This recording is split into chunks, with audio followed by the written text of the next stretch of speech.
All right, welcome back. We continue live right here on Pittsburgh CW. It is the Ireland Contracting Nightly Sports Call, and Ireland Contracting Sports Call is brought to you by, of course, Ireland Contracting, Pittsburgh's #1 home exterior expert in roofing, siding, windows, and gutters. So give them a call anytime you need some of that business. In the meantime, I'd like to take your calls on what we talked about today with the Pirates moving forward. We're getting to the trade deadline. What do you think they will do, should do? For the first time today, Neil Huntington came out and said, well, if things don't improve, then we're going to be sellers. And I didn't think that was ever going to be a question. They are where they are. It's going to be hard to get out of it. The question is, what do you get for what you're selling? I mean, I don't think they have a lot of, high-end people unless they want to get rid of guys like Marte or Vasquez. As I said, you might be able to get more there. If you get rid of, players who are at the end of the contract expiration of a deal like Jordy Mercer, Josh Harrison's making $10 million for a $250 hit. And there are a lot of guys you can send off and have value to another team, but they're not going to give you the kind of return you're probably looking for. So it is somewhat of a dilemma. Let's go out to James in Saxonburg. Hey, James, how you doing? How you doing, Bob? I agree at 100% with you. The Pirates, the worst part about them is our bullpen. I say if a starter's having a decent game, leave him in until his arm falls off. And it's really ironic that our own lone representative is from the bullpen.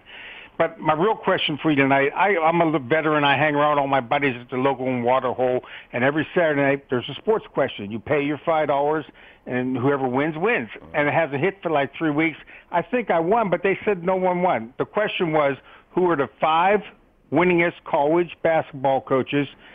Who is the name and the school? My 5 are Coach Pat Summitt, Tennessee, Coach K, Duke, Coach Vandermeer, Lady Cardinals, Stanford, Coach Gino Auriemma, the Huskies from wherever they are, Connecticut. And I might have messed up the name here, but the other one is Coach, I put Wilson from the Lady Tar Heels. And if I'm not mistaken, those are the only 5 coaches that have won 1,000 games.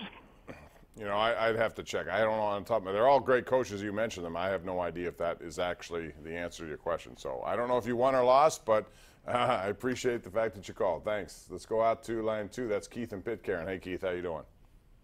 Good. How are you, Bob? I'm good, thanks.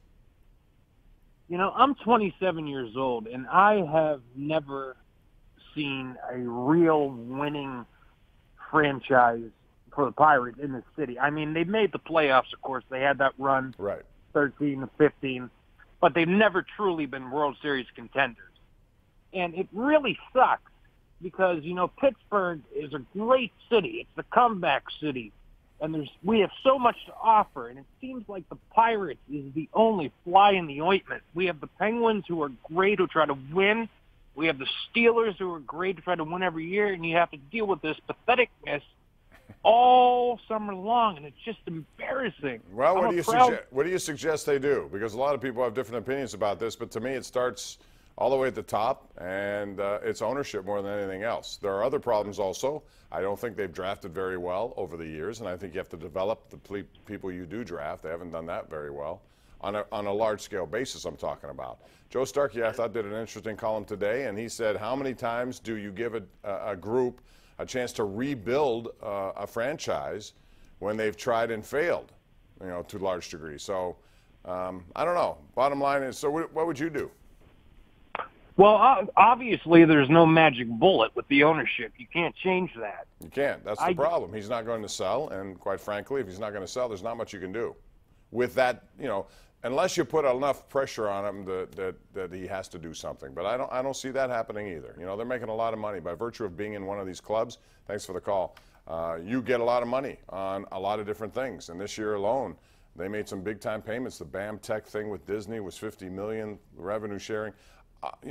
Number one, you have to draft and develop. Every team that is successful does that well. I don't care if you're in small market, quote, medium market, or big market. Look at a team like the Los Angeles Dodgers, and we mentioned this last week because the Pirates came off a series in which they got rattled by that team, outscored 31-8. But it wasn't big money guys who was doing all the damage. It was guys like Cody Bellinger, who was a draft pick, went through the system and not making much money. It was Jock Peterson. It was Max Muncy, who out of the blue has over 20 home runs. They lost Corey Seager, another guy who hasn't hit the big money yet. They draft and develop, regardless of their ability to pay. A lot of teams do that. The Yankees do it better than you think.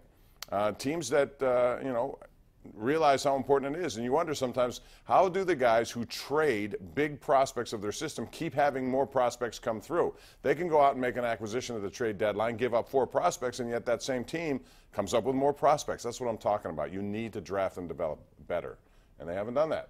So let's go out to Jay in Cranberry. Hey, Jay, how you doing? Hey, great, Bob. I really enjoy your show. Thank you for calling. I've been wanting to ask this question for quite a while. Mm-hmm. If the Pirates spend more money on player procurement, would that cut into the luxury tax or the excise tax they receive from the bigger clubs like the Dodgers and the Yankees? No. No, they're going to get what they get, and the question is, where do you put it when you get it?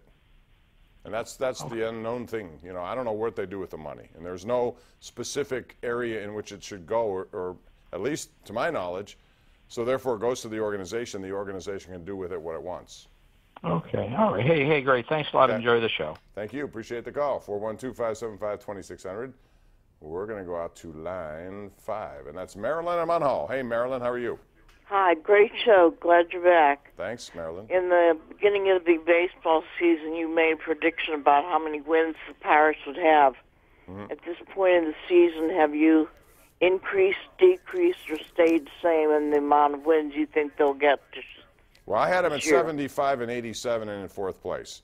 Now, they're probably real close to that at this point, and that's pretty much what I thought they were. I wanted to see guys develop, take next steps. You know, they have a lot of people they put a lot of time and effort into, and yet they're not getting a consistent enough response to them. And that will include everyone on this roster, I think. Marte up and down, Polanco up and a lot down. Even Jamison Tyone, who I think has a lot of talent.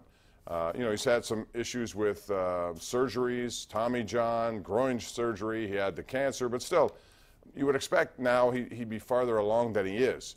And others throughout their organization. That's what you need to start seeing more of. So, yeah, I said 75. I'll stick to 75. But I think I'm going to be right about 4th place. But you better watch out because the Cincinnati Reds are getting better, and they may jump you there. Let's go out to Bob in Clearfield. What's up, Bob? How you doing? Hey, thank you for taking a call, Bob. Mm-hmm. Now, as far as the trade deadline goes, I know your sources have better sources than I have, but the word I'm getting is that the trade deadline is going to basically focus around catching, starting, pitching, and relievers. Now, JT Realmuto, Jay Happ, Tyson Ross, and Jared Hughes are suddenly moving into the picture as possible trade candidates. Jay Happ is a guy. Remember, I wish they would have signed him. That was only $13 million a year, which today that's the fair market value. He's a 2-time All-Star now, and he was a 21-game winner the year after he left the Pirates, and he's really good again this year. And as far as you said, you're talking about the drafting standpoint of it. Mm-hmm. If you recall, before he left to go to Boston, Andy Barker said that, in his opinion, there wasn't a single player in the Pirates minor league system who could hit 20 home runs at the Double-A level, and I think he's right about that. They're extremely short of legitimate power at the minor league level. So that's my thoughts, and I thank you for yours. Thank you. Appreciate it. We're going to take a break. We have Pete, we have Bill, and Rick all coming up next as we continue the conversation right here on Pittsburgh CW.